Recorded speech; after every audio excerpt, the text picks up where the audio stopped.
so much for staying with Metropole Business Center. This is Tech Tuesday, where we talk matters technology, and we are looking into how Huduma Namba in Kenya versus other countries compares, or actually the adaptation of Huduma Namba in the country. All right, before I even introduce my guest in studio with us today, let us have our start, where in 2019, the Kenyan government rolled out registration in the new National Digital Database. The data would include biometric details and information on land ownership, establishments and assets. According to the government, this was an effort to weed out fraudulent IDs and to fight against terrorism by the Al-Shabaab. Initially known as Umoja Kenya Initiative, the project is now popularly known as Huduma Namba, which is translated in English to service number. Today, we get to understand how adaptation of Huduma Namba in Kenya compares to other countries in the world. And joining us is Mr. Nisag Doshi, who is the CEO, Sintel Security Print Solutions Limited. Karibu sana, Mr. Nisag. Thank you for having me. Okay, great. Yeah. So let's start first, before we even delve into our conversation of our Huduma Namba adaptation in the country, comparing it to other countries in the world. Let's start by a look at Sintel Security Print Solutions. Who are you and what exactly do you do? Well, Sintel is a security printing and smart technology service provider. We're based in Thika. We're part of the Ramco group. We were just a security printer yesterday, but today we're the largest East African smart card manufacturer right here. So that's what we do. Okay, great. Now, the Huduma Namba move by the government was swiftly opposed by members of the public and expert groups such as Privacy International, the Center for Intellectual Property and Information Technology, which is the CPIT, and the Kenya Human Rights Commission, the KHRC, that advocate for privacy and against censorship by the government. Now, despite this opposition, Mr. Nisag, the Kenyan government went ahead and rolled out this initiative, besides the being, everyone being against it. Now, is it really necessary to move forward with the implementation of Huduma Namba despite this opposition by the public and even other stakeholders? If you look at any new economy or an economy like Kenya, there's always going to be opposition. There's always going to be an averse to change. And the idea is that it needs to keep moving on. A Huduma number or a national identity number or a service number, if you take the largest economies in the world, whether it's the United States, whether it's India, whether it's China, every single continent or country which has actually adapted this is doing quite well. Yes. And yes, there is going to be opposition from CPIT, there is going to be opposition from public, because it sort of infringes into privacy, or it sort of thinks like it is actually doing the same, but it's not. I mean, there is so many more policies that are being governed around it. There is so much more information technology as well as information security technology that's going around it, that I think it's the right move despite the opposition. And I only think that by time the opposition will calm down, because they will see the effectiveness as well as how it's being implemented across the different nations that we're actually doing this for. Okay, so, great. Yes. Now, the inception was in 2019. Yes. We have said whether it's a timely one or not. So, and this decision was pushed at a specific time in Kenyan history. So let's talk about the reception so far, and then come to the adaptation of it, in Kenya. Yes. Well, the biggest challenge is ownership and data collection. Kenya today, I mean, I don't know if you know, but how do you recognize yourself when you go out of the country? Do you have a passport? I'm assuming. Yes. So the number of people that have passports in Kenya, out of the 53 million people, by the way, we are the 7th highest populated country in all of Africa. So the only form of national identification that all of us have is a passport. Yes. Now, besides that, of course, we have an ID card or a driving license, but nothing is actually nationally connected. So whether you ask me whether this is at a specific time in Kenyan history, I think we are late, but it's better late than never, because eventually, if you look at all the countries in the world, like I said earlier, we have to move towards that, right? I mean, if you take India, for example, it's the largest ID program in the world, where they gave a number or number to 1.25 billion people, can you imagine the kind of oppositions India may have had? Can you imagine the kind of complexities that they might have had? Can you imagine the kind of implementation that they'd had to go through in more than 34 states, in more than 5 union territories, etc. So timely or not, like I said, I think it's now is better. We would be amongst somewhere in the 50s in the world to actually start adapting to a single number for Kenyan citizens, and I think it's a good move. Great. Yeah. You have mentioned something to do with data. Yes. There's a lot of data that is being collected, and there's something that when it comes to right to privacy and all that, can you say that this service limits the right to privacy when it comes to data? No, it doesn't, because you see that the center that is trying to collect data, okay, we have the census, all right? So which basically does a census once in 2 years, once in 3 years, once in 4 years, which actually amounts for the population that we have. Then you of course have the birth registration, or you have the death registration. Of course you have passport, right? Besides all of this, there isn't a single number that actually identifies a Kenyan national or a Kenyan alien national, right? Now with this number, you can actually make a lot of your other things efficient. If you walk into India and if you talk to an Indian national today who has an Aadhaar number, which is the equivalent of Huduma in India, he can actually walk into a bank and with the use of his thumb or a fingerprint can start an account. You don't need to carry any paperwork, you don't need to carry any of your documentation, because the central government is storing securely your data. Now how does the bank get access to it?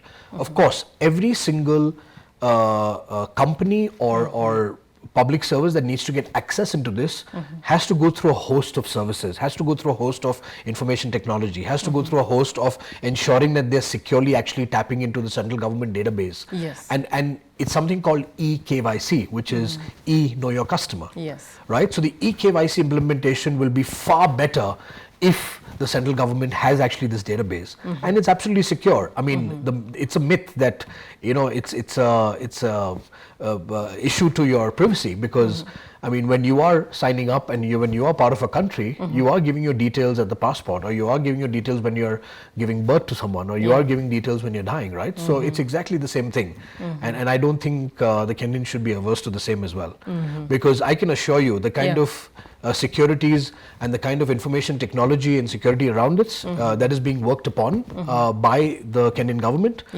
it's at very high standards, and in fact we are at the top of technology in many other countries that have actually adapted the same. Great. So, now let's talk about some of the policies that should be put in place when it comes to Huduma Namba, data privacy, and what have you. So I think there is something called ICAO, right, which is the International Civil Aviation Organization, which is in charge of every country and how they issue passports. Similarly, we have World Bank. Similarly, we have many other international agencies like the UN who are governing on how a national number that is given to each and every citizen acts up. Let's take the United States for an example. There is a social security number in the United States, right? Yes. You cannot do anything, even for that matter get a mobile number, if you're not able to state your social security number. So in that aspect, policies are being governed around data security, information technology, your infringement on personal data, etc. Right? And once these policies are governed and formulated, it all happens automatically because it is being tapped into a central agency. Central agency is not going to open up its windows or doors to anyone and everyone who wants to check data. For example, if I want to know more information about you, I can't just tap into it, right? I need to be a bank, I need to be a financial institution, I need to be the government, I need to be KRA to actually have access, authority under the policies that are being created to actually look at your data. So that's where that is. Yes, and based on that, how informative can we say we are? Are we a well-informed nation? Are we a well-informed, people? What are we exactly? Because there's the government service that is there, but how many people have access to it? How many people know about it? How well-informed are we? So from the citizen point of view, you obviously need to have, you need to be part of the phase 1, phase 2 and phase 3 data collection. I mean, that's the first step. Yeah. The citizens actually need to ensure that they are signing up and giving in their data and they're helping the data collectors get their data. Because only when that happens is the success going to be further, right? Yeah. So once the citizens of Kenya are able to give the number, then the large implementation can start off. Now, what I mean by large implementation is, let's say KRA. Today, you know, every taxpayer has a PIN number. Now, can you imagine if the PIN number is attached to your Huduma number? It becomes so much more efficient. You don't have different agencies collecting different sets of data to recognize who you are and what you do. As you move along, whether you get married, whether you are paying higher taxes, whether you come into different tax brackets, whether you're starting a company, right? So eventually, I think you definitely need to start with the recognition of the fact that the citizens need to give their data. So that's the first thing. Now, are we an informed nation? I believe there is a lot more that channels like yours and others can do to promote and help the Huduma Center and help the sensitization to local citizens and tell them that, listen, this is a good thing for you, for the country to move along, right? I mean, Kenya is the hotspot for any international organizations, companies to actually come in to become a part of East Africa. So why not be the best in Africa to actually start implementing it? And it's us, the people of Kenya, who actually have to work towards it, right? So I mean, I think we need to do a lot more. Yes. I think we need to do a lot more in terms of sensitization.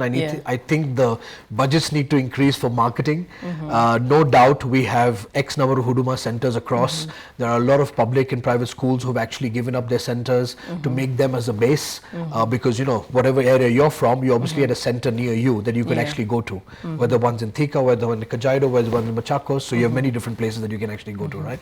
Great. So, yes, great. Then now that will bring me to my next question as we wrap up this conversation, Mr. Nisag. How is the Kenyan State Department of Interior a key factor when it comes to implementation of this Huduma number, and how does it compare to other countries' interior departments in the world? Let me not talk about the world. Let's compare with Africa.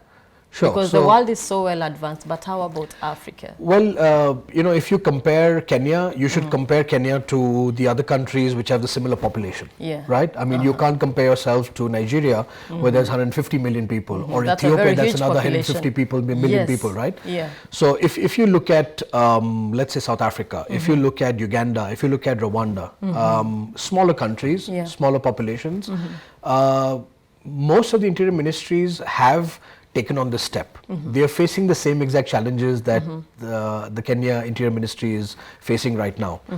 But I must tell you that the adaptation is much faster. Let's take Uganda for an example. In Uganda, a telecom operator is not allowed to give a mobile number or a SIM number to someone who doesn't have a national ID. So imagine this automatically cuts fraud. It automatically cuts and goes towards anti-terrorism. It automatically is basically helping the nation ensure that the right numbers are given to the right people. So I must say that we are ahead of the game as far as technology, as far as the way we are handling this, the way we are doing the phase-wise collection is concerned, but we are backward with regards to how fast we are implementing it. So great. We are backward when it comes to how we are implementing it. I'll take this question, but first I'd like you to answer this: how we can go about forming a task force that will help develop a policy and regulatory framework for privacy and data protection in Kenya. Well, I'll give you an example of what they did in India. So firstly, private hiring of individuals who would lead such a program is important. Secondly, every ministry should appoint a single person or nominate a single person within the department to become a part of the task force. Because when you have a person from each ministry responsible and eligible to ensure that this kind of a national implementation is successful, you will be able to adapt quite easily. So I feel that firstly the task force itself needs to be a mix of people from each ministry. You need to have the heads and the vice chancellors, etc., privately hired from information technology backgrounds to actually run the same. And I think that our government, our president is quite informed. He is very progressive. I don't think we're going to have any challenges in making the policies around this, but I think it'll be good for sure.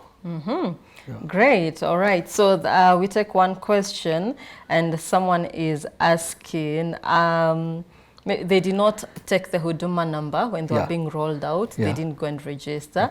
Reasons well known to them. Now they're asking, how do they go about it? You know, the government hasn't yet said there's another rollout, like you guys can go and register, but how can they go about if they now want? Okay, so phase 1 was mass collection. There is going to be phase 2 and phase 3 rollouts as well. I believe phase 2 is being rolled out in September 19th of this month actually.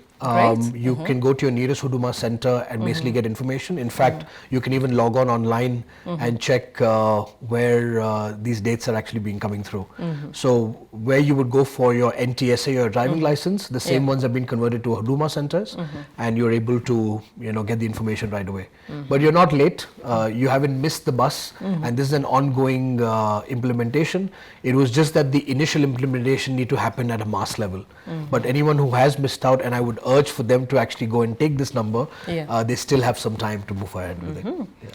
Great. All right. So I don't think we have to answer this other one because we answered it when it comes to national security and personal, privacy and all that. Yeah, you clearly answered that. All right. So I think that we have. Thank you so much, Mr. Nisag. My pleasure. Thank you for having me here. Great. All right, so there you have it. How does Huduma number compare to other countries and why it's important for you to get yours? I know you understand how it plays a key role when it comes to right to privacy or data privacy. Your data privacy, you know it. All right, so thank you so much. That's all I had prepared for you on this very first segment on what's happening in Kenya's tech space. For now, we take a very short commercial break. Stay tuned.